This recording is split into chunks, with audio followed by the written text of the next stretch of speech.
that you do not really understand the concept of banking. All the banks are broke.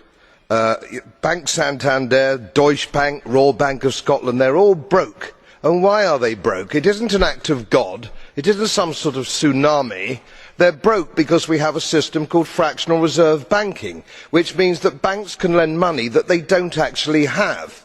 It's a criminal scandal, and it's been going on for too long. To add to that problem, you have moral hazard, a very significant moral hazard from the political sphere.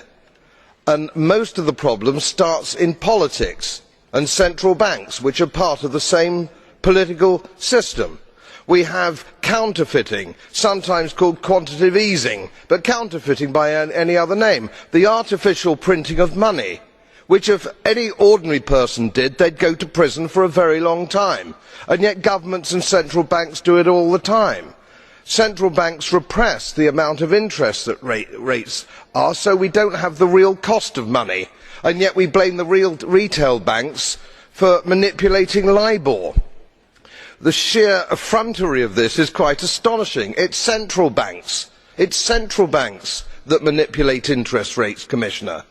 And plus, underneath all this, we talk loosely, in a rather cavalier fashion, do we not, about deposit guarantees.